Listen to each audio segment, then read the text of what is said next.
Get ready for the Magic Valley Prepcast on IdahoSports.com. That's right. Welcome in. It is another edition of the Magic Valley Prepcast on IdahoSports.com, where we break down District 4 athletics and activities week in, week out in the great state of Idaho. We're coming to you live on a Friday morning on the IdahoSports.com YouTube channel, Facebook page, and Twitter account. You can, of course, if you're not here live, you can always watch a replay of this at the IdahoSports.com YouTube channel, Facebook page, or Twitter account. You can also listen to this Prepcast on IdahoSports.com. Across the top of the homepage, there's a little tab that says Prepcasts, and from there, there's a drop-down menu. You click on Magic Valley Prepcast.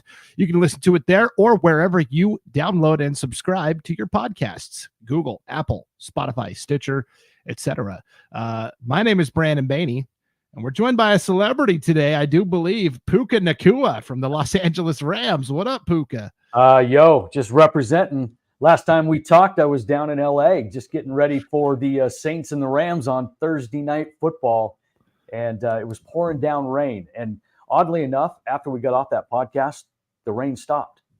And then it turned into just a fantastic time, a great game, a Ram victory. We're in the playoffs. Life is good. And everybody's wearing Puka shirts now. Now I think what needs to come next are the Puka shells. Right. Then we've got the whole ensemble, right? That works out pretty well. Yeah. And of course, the Rams did officially clinch a playoff spot. And my green, the last time we were on here, I showed my little ownership certificate. I'm an owner of the Green Bay Packers. They control their own destiny, Scott. All they got to do is beat the Chicago Bears, which is, I don't know, easier said than done, I guess. But if they do that, then they will be in the playoffs as well. So. Yeah. And it's going to be one of those weeks in the NFL that, last week of the season, you got half the teams resting all these players. You don't know who's going to win, who's not, what affects this, what affects that, because the Rams are, they're sitting in Stafford and risking a trip to either Detroit or Philly. If they win, then they're probably going to Detroit. If they lose, they're going to Philly. So it's like they're resting Stafford. Carson Wentz is getting the start. Who knows? This is a screwy week in the NFL, Week 17. But at least you have something you're playing for, which is, hey, go Pack, right? That's right. They played Chicago all the way back in Week 1, and now they get them again here in Week 18. Not a huge fan of that, but also not a huge fan. Can I rant about one more thing, and then we'll get into Magic Valley Sports, Scott? And if you agree, you can always leave something in the comments, and we will throw it up on the screen if you've got a question or something you want to ask us. So, of course, my beloved Montana Grizzlies are also competing for the FCS National Championship. They will play South Dakota State, the Jackrabbits, in Frisco, Texas, Scott. Saturday, wide open on the calendar, right? There's 2 NFL games, but that's pretty much it. No more college football. The big national championships on Monday. So they decide to schedule the FCS National Championship game for like noon on Sunday, like head to head against the final week of the NFL regular season. Who came up with that idea? Somebody from Montana, apparently, because it makes absolutely no sense. You have an opportunity to steal the stage, and you're like, well, we're going to go up against the NFL and all the playoff implications. I think that's a great idea. So I don't get it, but, whatever. Saturday would have been perfect. And who plays college football on a Sunday anyway? Right. Further proof of bad leadership at the NCAA. No doubt about it. Yeah. That thing's not going to exist in 5 years, so it's all good. All right. Well, that's true. Yes. Let's jump from college to the professional ranks, Scott. For the second time this year, or this school year, we're going to be talking about the Utah Jazz, and more specifically, the Delta Center here on the Magic Valley Prepcast. No, it's not a repeat. You'll remember earlier this season, back in November, we talked about how the boys basketball teams from Wendell and Kimberly tipped off their season at the Delta Center, home of the Utah Jazz in Salt Lake City. Well, the boys and girls basketball teams from Grace and Oakley saw that and went, that's actually not a bad idea. So they met up for a girls-boys doubleheader in the Delta Center on New Year's Day, Scott. This happened last weekend. This was a pretty cool deal. Yeah, I mean, it really was. And I think, what we've been able to do with the past podcast and now this one is kind of throw a little bit of light on how that situation works and what these teams are going through and what they have to do in order to play at this kind of venue. And for the smaller schools, it's a little bit more daunting because there is a financial risk to it, and we can get into that in a second. But yeah, Grace and Oakley, boys and girls, they kind of decided on New Year's Day of all places and times and whatever to go down to Utah and play prior to the Jazz and the Mavericks playing, and that's the way that works. So it turned out to be a great day for Grace as they took both boys and girls games, and but more importantly, talking to both coaches, it's the memories these kids are bringing back is just something they're not going to forget. Pretty cool. Yeah, so we did, Scott, you did reach out to coaches from both schools, Oakley and Grace. Even though Grace is an East Idaho school, Grace is the one that kind of put this thing together. So it was important to reach out to Grace because they were the ones that kind of had the in with the Utah Jazz, right? Yeah, so I mean, like back in 2015, they did this, and Kyle Christensen was coaching girls, and Rory Lloyd, the boys coach, knew a guy who worked for the Jazz, and all this is run out of like the junior Jazz program. And it's, just a matter of kind of getting a hold of the right people to put it all together. And so they put this thing together with the guy they knew down that worked for the Utah Jazz, a boys and girls doubleheader back in 2015. And, and after that, it just sort of went away for some reason. I mean, it's a tough thing to schedule. It's not just something that you can just do. You've got to have a team to play. You've got to have room on your schedule. I mean, there's so many things that need to fall in place for these things to happen because it does take a lot of work. Well, this year they kind of decided to, I guess, do it again, to bring it back and see kind of what would happen. And Oakley and Grace got together and said, hey, let's do this. And in order for this to happen, well, first of all, the Junior Jazz program, they did 4 games last year, I believe, and they've done 3 this year. And this is a program that does this as a precursor to the Jazz game that night. And so these kids, they come in and they get to play in the morning and the afternoon back-to-back. It's a very rushed deal because they're still getting ready for an NBA game with shoot-arounds and all this kind of stuff and ticketing and whatnot. So they rush them in, get them in, shortened warm-up, shortened half times, and they get after it. Boom, boom. Boys, girls, they bring the players in, the community in, and they're all kind of down courtside watching the game. And basically what they're doing is they're renting the facility, realistically renting the facility, because when you put all this together, you've got to guarantee the Jazz an X amount of dollars in ticket sales. And I think the number that Grace and Oakley were working with was right around $7,500, right? And so it typically is not a problem to hit that mark. But if they don't, then obviously that's money they have to make up. So in order for them to pull this off, they come to an agreement, and the money from those tickets and all that kind of stuff, the gate, that goes to renting of that facility. And that's how they pay for those things. And they're able to bring their own scorekeepers and public address announcers and all of that stuff. And the band came, and I was talking to Coach, Draper out of Oakley, and he was just tickled that, they brought their Beth Buxton, the pep band director, their cheerleaders, Tina Bitten brought them down, and Stephanie Rinless Baker. I mean, they would bring everybody down. And it was just like a home game just on the Jazz floor. And they rush. And then they get to be kind of courtside for a shoot-around, pregame shoot-around, not before all the ticket people come in, but they watch them, they get up close, they're lucky they get an autograph, and then by the time the venue opens and the game starts to kind of materialize or the fans start to roll in, then they get bumped up to the upper deck kind of top seats, and they get to watch the game from there. And so the whole thing is rushed, but it's also a very cool experience, especially when they get to go down there courtside. And there's a couple of cool little stories that I'll share with you about this that some of the coaches told me. But that's how it went down. Yeah, this got put onto my radar. So, way before the start of the season, like all the way back in October, and even in September sometimes, depending how early we get them, we start putting in the basketball schedules on our site, IdahoSports.com. And originally, when I put in the Grace and Oakley schedules, this wasn't on there, to go play in Utah. It was just a home and home basically. Mm-hmm. And then I got an email from Travis Draper that you talked about, the athletic director at Grace. And this was kind of like right before Christmas. And he was like, hey, just a heads up. This game that was supposed to be in Grace got moved to Oakley, and the game that was supposed to be in Oakley got moved to the Delta Center in Salt Lake City. He was very like low key about it. And so I was like, oh, okay. And then I looked at the date too, Scott. And I saw New Year's Day, and I'm like, that's unusual because typically holidays, teams have the day off.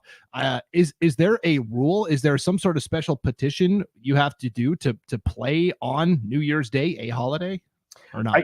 That's a good question, and I'm not sure I know the answer to that. I mean, it's not something that we normally do. I don't think so, but if both coaches and teams are agreed upon the date, then they're agreed upon the date. And New Year's Day just happened to be perfect for both of those schools, and they made a big old New Year's deal out of it. And it worked out. Yeah, really cool story. So obviously the games themselves, Scott, we can dive into that a little bit, especially on the girls' side, right? Grace and Oakley are two teams that have been to state the last several years. They both anticipate getting to state again this season. I mean, when you look at just the overall records, Grace is 11-3. Oakley checks in now with a record of 8-4. This was a big potential, state tournament preview type of matchup. Yeah, I mean, these are really good programs. I mean, they were very evenly matched. They're both successful programs, and the girls, in Salt Lake, they were able to beat Oakley 49-32, and just a couple of days after that, in fact, last night, which would have been the 4th, so 3 days later, they played again. The girls did. This time, I believe it was in Oakley, and Grace won that one as well, 39-24. So Grace got 2 wins in the span of 3 days over Oakley on the girls' side. The boys' side, Grace, again, in Salt Lake, was able to pull out the win, 54-40. And so it really worked out well for Grace. But you're right, these two teams, are very, very good, and it's quite possible they will meet again down the road. Yeah, and then the Grace and Oakley boys will play again, Scott. They put a little more space on the calendar between theirs. The rematch will come in Oakley on January 29th. So Grace basically gave up their home game in this home and home series and said, hey, we'll give up our home game. We'll shift the other games to Oakley, and we will take our home games at the Delta Center. So that was kind of a nice gesture from them as well. So, yeah, we talk about the game, but the memories that these kids and these coaches are making are pretty impressive. And that's what they talk about. And, just a couple of things that happened during that game is, they were sitting on the bench. The coaches took their places at the bench, on the chairs. Next thing you know, they realized that their feet were not hitting the floor. And they're like, wow, it's like you're sitting on the toilet seat, your feet are dangling or whatever. And it's like, you forget how big these players are. And so the chairs are like these supersized chairs that you would see in front of the store that you take your picture on or whatever. And they realize, okay, yeah, these chairs are huge and our feet are not hitting the floor. And so, I mean, that was obviously something that was really kind of funny. And then, we talked about this the last time we talked about the playing down at the Jazz, is the lack of ability to find the scoreboard. For some reason, it is just not in the mindset of where to look. And it got to a point about halfway, third through the game, halftime, third quarter. I mean, it was just in the middle of the game somewhere that they just kept asking, the kids kept asking, what's the score?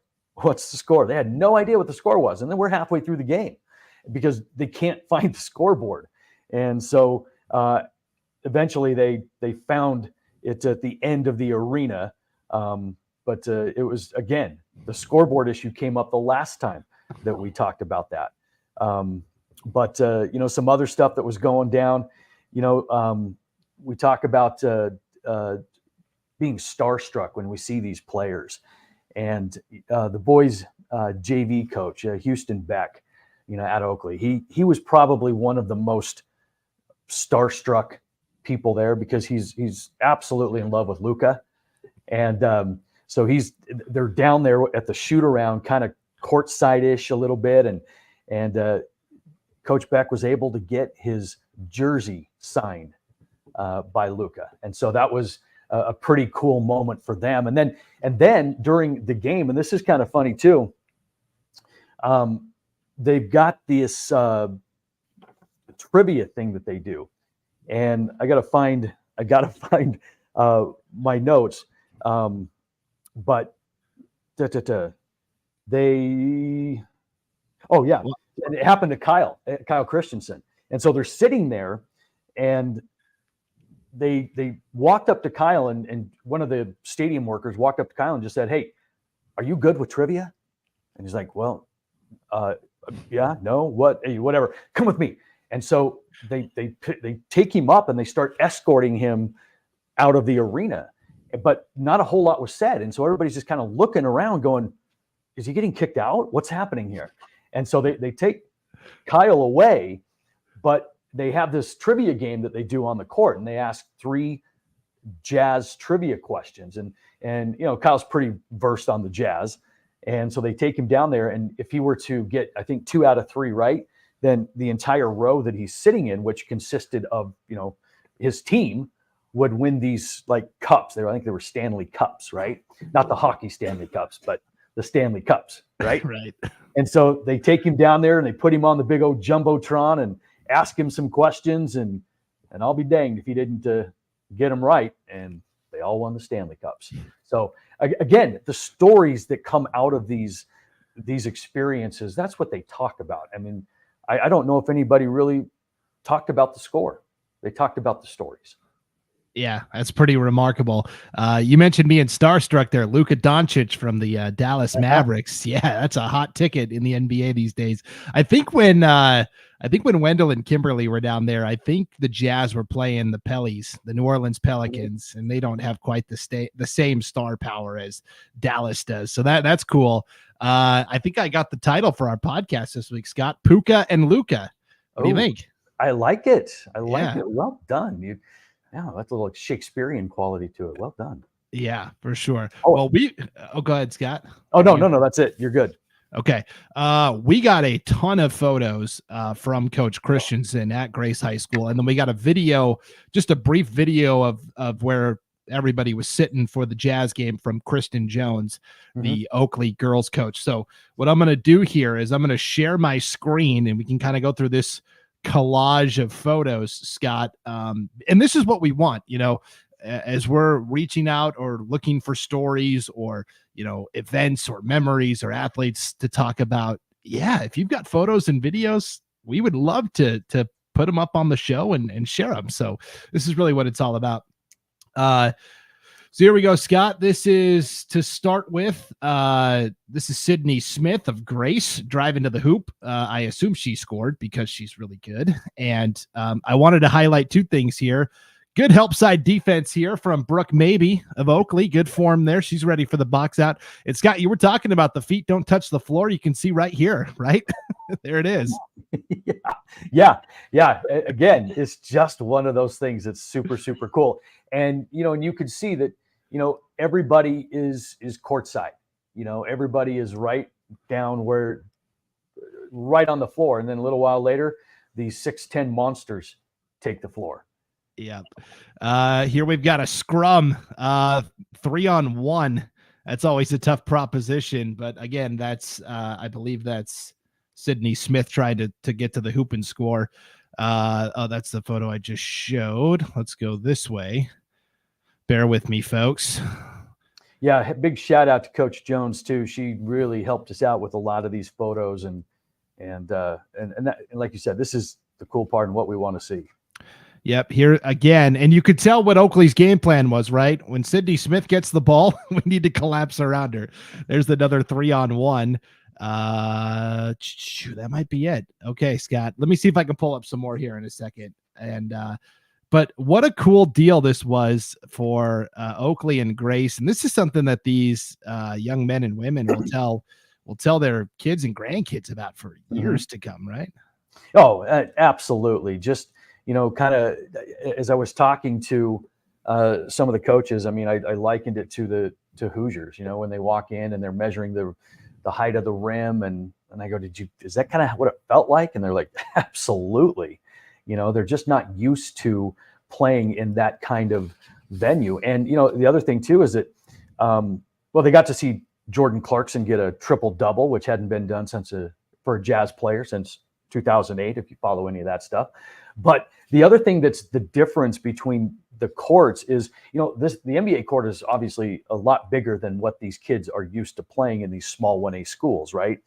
And, there were times where some of the girls were coming up to their coaches going, this court is so big. And they were just gassed when they shouldn't have been gassed because they weren't used to playing on something of that size. But, that could have been the holiday layover and food and all that kind of stuff as well. But, again, just the experience itself was unique and fascinating.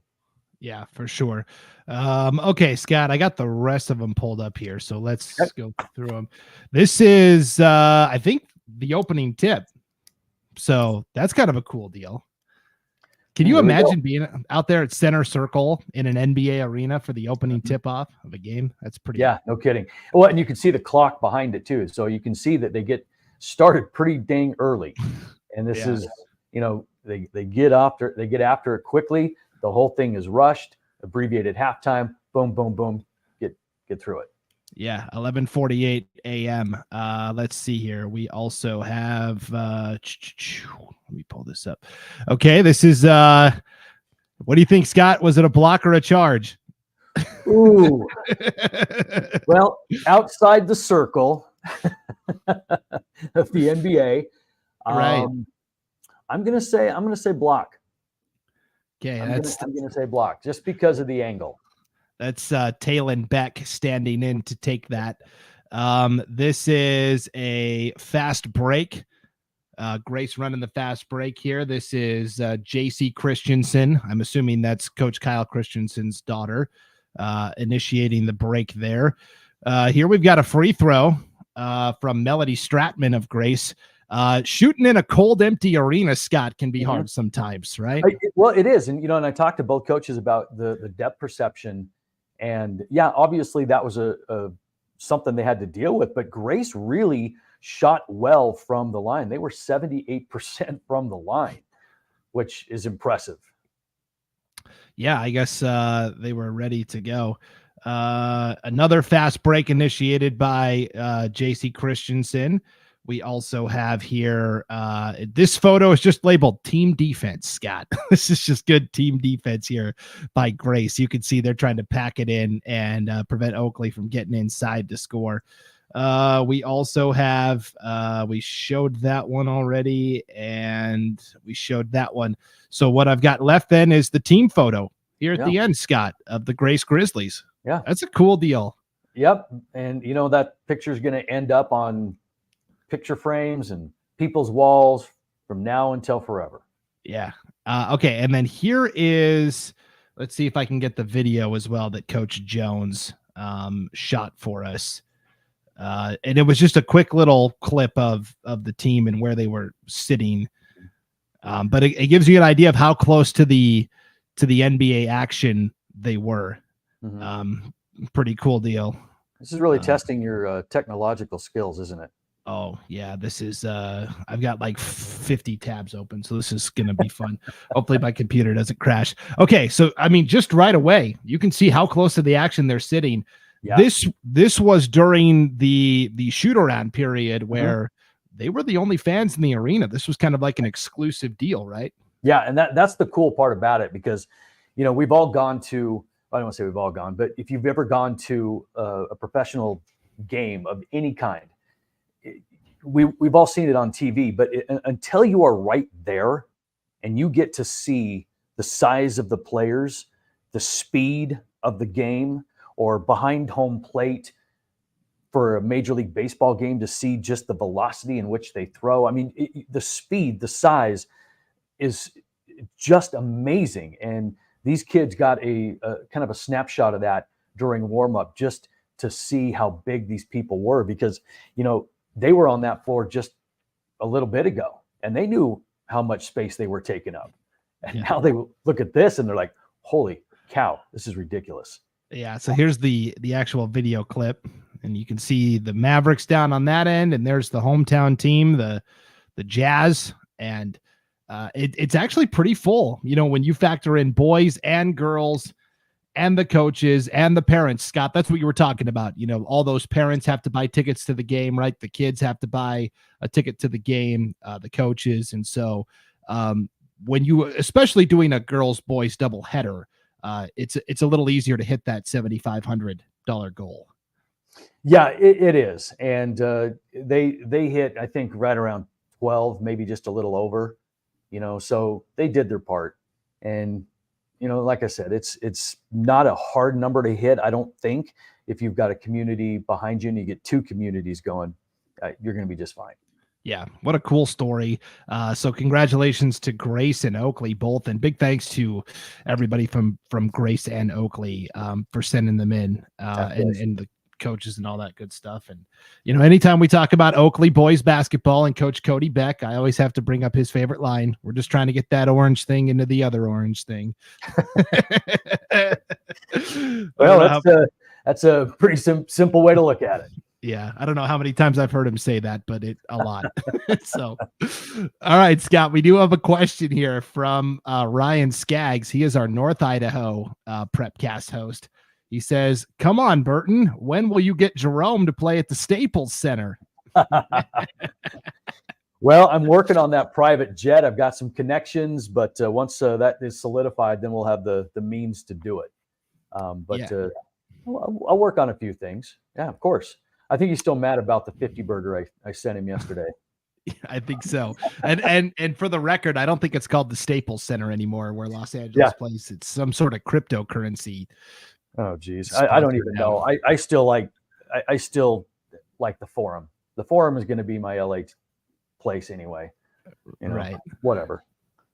Well, when the Forum first opened, that was right around the time the very first Buhl Wrestling Invite was taking place as well, Scott, as we get ready to preview what's coming up this weekend in wrestling. Now, friendly reminder, we do have a standalone wrestling podcast that we do every week. It's called the Idaho Mat Chat Prepcast. We do it live every Tuesday night at 8 o'clock Mountain Time.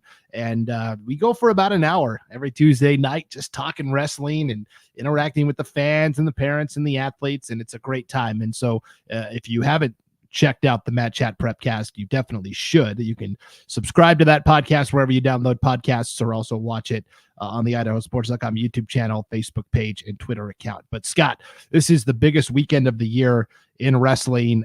Let's start with what's happening in the Magic Valley, the 50th annual Buhl Invite. And this is kind of a who's who amongst Class 3A programs coming.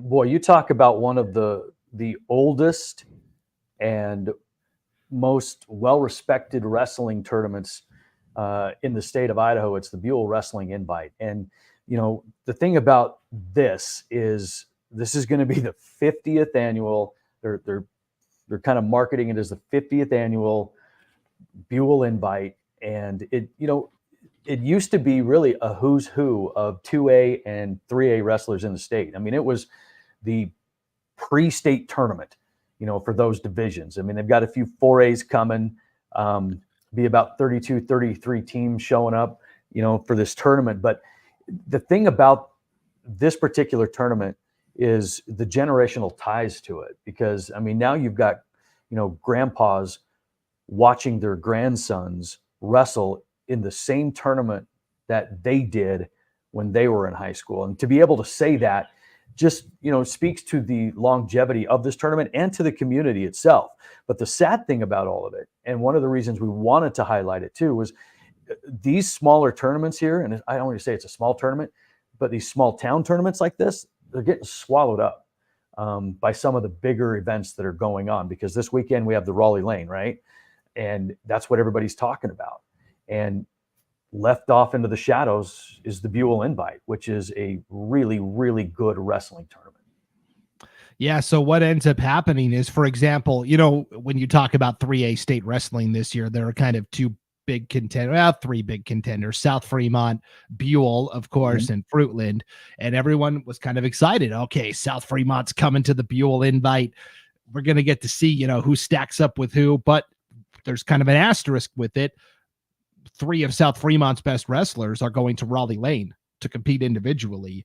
And so it really isn't that mano a mano preview, like you said. And so more and more teams are doing that. They're kind of sending their really elite kids that they think can go compete individually at the Raleigh Lane Invite, which, by the way, Raleigh Lane has 98 schools competing this year, down at the Idaho Center in Nampa. But it does take away from the Buhl Invite a little bit. And I don't know what the solution is to it, but it's becoming more and more of a problem with each passing year.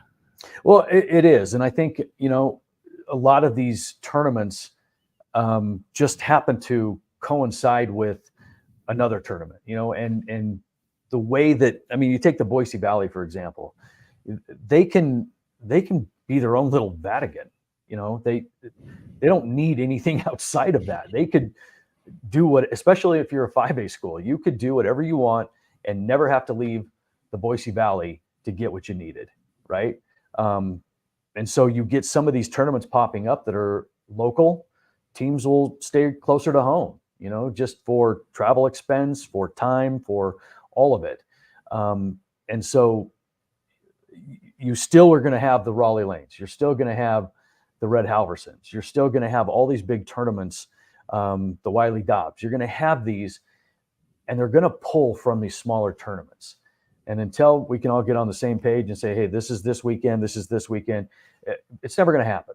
But until that does, we're still going to have that conflict to where kids are going to go to the Raleigh Lane, half the team's going to go here. And really, in the end, you're trying to make your team better, not necessarily show loyalty to a tournament, because really you're just trying to make your guys better. And unfortunately, that is just the nature of the business. Yeah, it's not the answer Buhl fans want to hear, but if you want to get the Buhl Invite back to where it was, I think you got to move off this weekend and, you know, punt, essentially. It's kind of like the Montana Grizzlies going up against the NFL. Mm-hmm. You know, you should just, you know, punt that day and, you know, find another date on the calendar to fill in for your tournament. And Scott, go ahead. Oh, I was just going to say, I mean, we're kind of in the same boat with the Tim Matthews too. Another tournament popped up on that weekend and it pulled some teams away where they could stay closer to home. And it's like, why are you doing that? And now we're going to examine kind of where we need to be to get the most out of our tournament and bring people in from around the state. So it's a moving pieces all over the place. And I don't know if it's ever going to stop, but I do want to say that, you know, go to the Buhl Invite, check out these teams, check out these kids, check out one of the oldest tournaments in the state of Idaho, the Buhl Wrestling Invite, and there are some really good wrestlers there. Buhl, we on the very first Mat Chat of the year, Scott, we made our state champion predictions, and I picked Buhl to win the 3A title this year. You want to go see one of, if not the best 3A wrestling programs in the state? Go to Buhl and watch Buhl compete this weekend at the Buhl Invite. It's going to be a really good show for sure.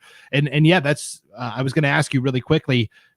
You talked about the Tim Matthews Wrestling Invite, which Jerome hosts. I know also your girls basketball tournament, the Jerry Callen Memorial Tournament. Just in the 3 years I've been at IdahoSports.com, it seems like more and more of these basketball tournaments are popping up all over the place, and it's kind of taken away from the field of teams you have to choose for your girls basketball tournament as well, right? Yeah, no question about it. And really it's about being local. And so you are, you know, in our area here, you know, we have a lot of smaller schools. I mean, we don't have any 5As. We have just some of the Great Basin 4As, and that's it. The rest of it's made up of 3A, 2A, 1A, and that's the majority of it. And so if you are staying geographically local for a tournament, then the pool is going to be smaller schools coming in, and you've got a 4A school hosting a tournament that's bringing in 3A, 2A, 1A. It's like, I mean, it's not ideal. We can definitely create separate brackets and make the tournament bigger, which is what we're going to try to do. But like I said, when you have things popping up in Boise, in Idaho Falls, you have so many teams that can just go there and not have to worry about hotel expense. They can sleep in their own bed. It's just easier, and people are gravitating towards that. So we have to get a little bit more creative on how we market and when we do it. And so that's what we're working on. Yep, it's a challenge that is not going away anytime soon. That is for sure. All right, Scott, before we duck out of here on this week's Magic Valley Prepcast, it is time for another edition of Scott's Thoughts.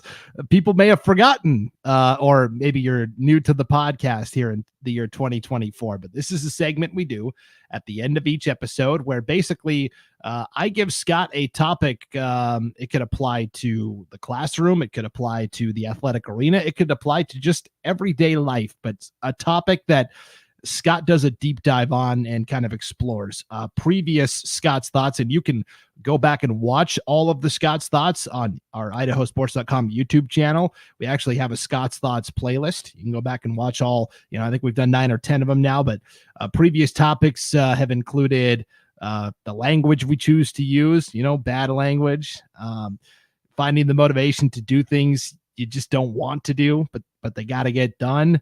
How do you find that drive and intensity and going back to the well time and again and finding the motivation to succeed? Why do we always pursue the greener grass? Is the grass really greener on the other side? So it's kind of this like philosophical conversations that we have every week, Scott. And so it's been a couple of weeks since we had a Magic Valley proper Prepcast where you had time to actually put together your thoughts. But the last time we were on and I gave you the assignment, the topic was lack of transparency. And it was a timely topic at the time because there had just been an IHSAA board meeting where Max Preps was brought up and the lack of transparency with the Max Preps ranking, and coaches and ADs were concerned about that. Mm-hmm. We did a big Max Preps special on that. You can also watch that on the IdahoSports.com YouTube channel if you want to revisit everything we had to say about Max Preps, but I thought it would be a good tie-in for Scott's Thoughts as well. So here we are, Scott, finally getting to it. Scott's Thoughts for this week: transparency or the lack thereof. Transparency. Well, it's a simple word, but its nature is quite complex. It's the antidote to opacity, the key to unlocking trust, and it's the building block of accountability. We find it one of the easiest promises to make, yet one of the most difficult to keep. From withholding information to downright deceit, the lack of transparency and the need for it has never been greater. When I was a kid, I used to go to my friend's house where we would raise hell and just be boys, right? Before I left the house, though, my parents would ask me where I was going and what I was going to do. My reply, I'm going to Jay's house to watch movies. Now, technically, I wasn't lying because we did watch part of a movie, but omitting a big portion of what I had planned wasn't exactly honest. So, as you can see, the practice of telling half-truths, omitting information, well, it starts at a young age. And for a lot of us, when we're older, it becomes part of our social DNA as the lack of transparency and honesty manifests itself in our businesses as well as our personal relationships. Our ability to wear masks, conceal the truth, and tap dance around the facts is rather alarming. And the erosion of trust, which we have in each other, our institutions, our leaders, doesn't leave us much hope moving forward. Now, the notion of transparency and the lack thereof can be a bit of a tricky web to untangle. Not only are we bringing in concepts such as deceit and lying, it's directly tied to morality, character, trust, and accountability. So why does this continue to be a problem? Why do we have such a difficult time telling the truth? And why do we see transparency as a weakness? And why do we now, more than ever, need that from our leaders and each other?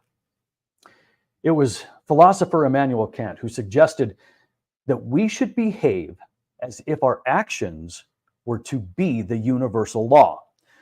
Well, he was right.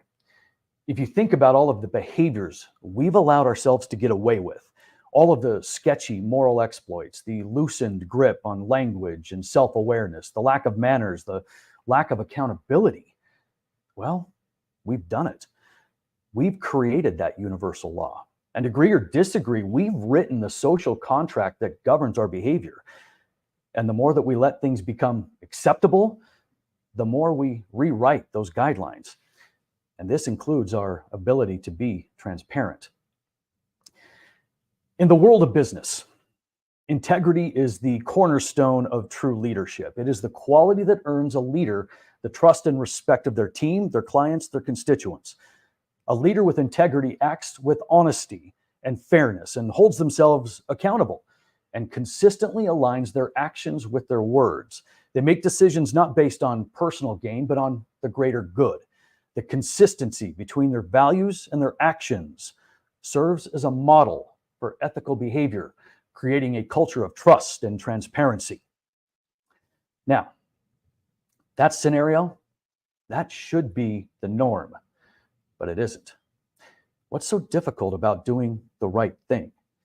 Well, in positions of authority, psychologists suggest that the idea of transparency threatens the power position of those who are more concerned with looking good versus doing good. To them, being honest and unambiguous is akin to vulnerability, a trait that is perceived to reduce one's power. For example, a certain business has policies in place to dictate the day-to-day operations and decision-making. However, in an increasingly competitive world where success is often measured by material wealth, social status, and power, this same business starts to conduct backdoor deals, conceals information, and bends the rules to fit an agenda. Their transparency is obscured by the dynamics of power and control. And the greater the power, the more dangerous the abuse. You know, we hear about scenarios like this playing out all over the place. An organization with no moral architecture feeds their employees a diet of misinformation and skews the relationship between honesty and integrity and manipulates the truth to fit a situation. The result of all of this, well, you get uninformed decisions based on misleading information and a lack of transparency. It's like giving a child a book with half the pages missing. They don't get the full story, and they base their opinion on a snippet of information. And in turn, these practices create a culture where honesty is sacrificed on the altar of success. Sounds like most news organizations and certain political platforms, doesn't it? No wonder we don't trust anybody. Now, aside from the power grab that consumes so many of us on our journey to full disclosure, there's another level to unpack which helps explain our inability to be transparent. It's the rise of digital communication and social media, and it has contributed to a landscape where dishonesty can thrive.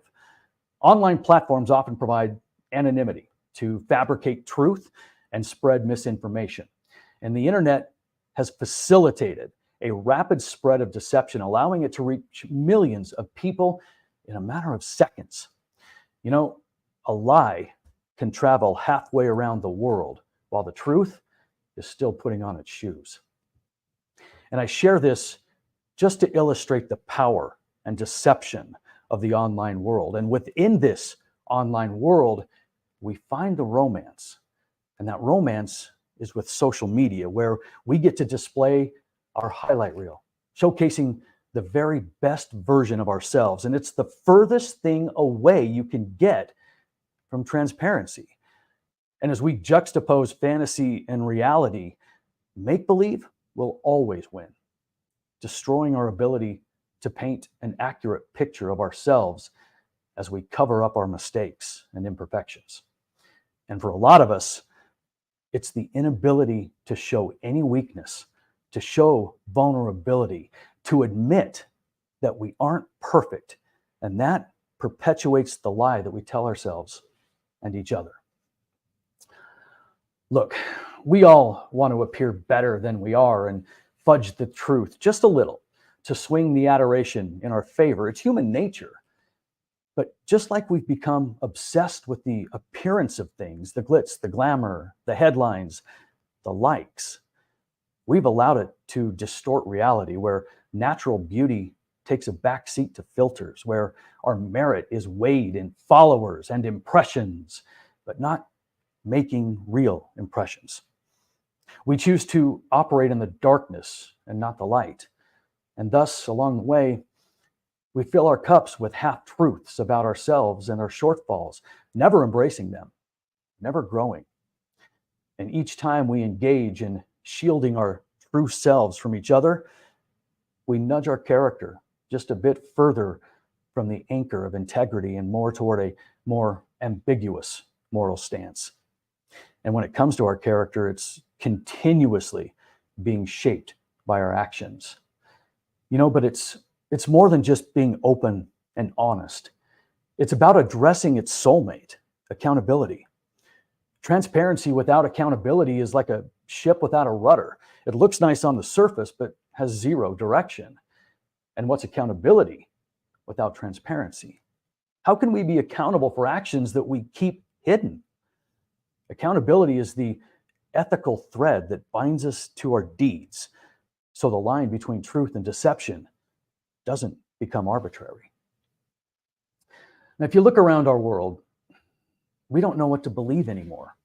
We have leaders lying to our faces with no conscience and no consequences. News organizations bending the narrative to fit an agenda. A social media world that makes Alice in Wonderland look like Mayberry. We need, now more than ever, to take a step back and have an honest moment with ourselves, to look in the mirror at how well we've been upfront about our business practices, genuine with our feelings, and transparent with each other. It's not easy to show faults, to admit mistakes, to let people in, to see the real you without fear, without repercussion, without judgment. We are so accustomed to disguising ourselves from others that in the end, we become disguised to ourselves. Being transparent is not just an act of communication, it's an act of bravery. It's about bearing our soul, sharing our vulnerabilities, and opening ourselves up to the possibility of deep connection, as well as the risk of being misunderstood and even rejected.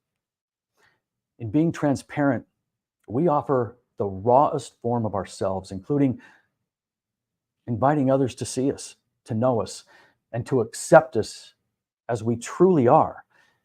But in this vulnerability lies immense power, and that power is to connect, to heal, to grow. So in the end, be real, be honest, make mistakes, have faults, and own them. Let the world see what's behind the mask, the real you. For in the end, whether it's personal or business, full disclosure is a beacon of trust and honesty, two vanishing traits that really do serve as our moral true north.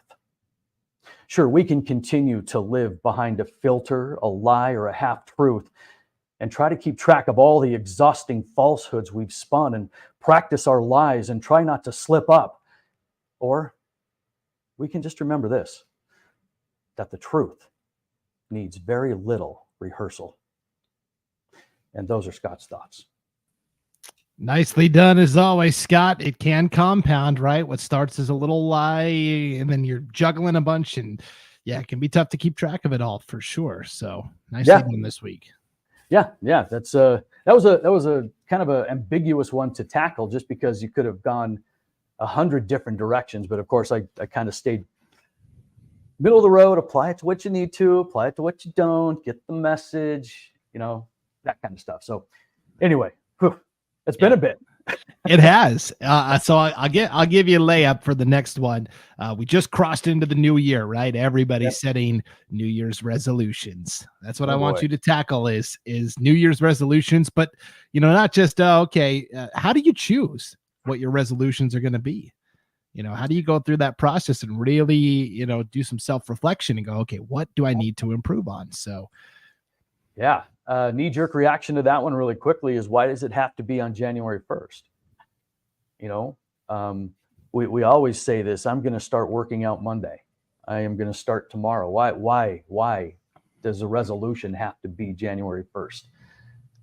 But at the same time, it's about setting real, accomplishable goals and expectations. So, you know, every day is a resolution, and that's the way we need to look at it. So I'll dive a little bit deeper into that one, but I like that one, considering here we are at the start of a new year. Definitely. All right. Well, big thanks to everybody tuning in as always, and big thanks to you, Scott. That'll do it for this week's edition of the Magic Valley Prepcast. We'll see you again next week right here on IdahoSports.com.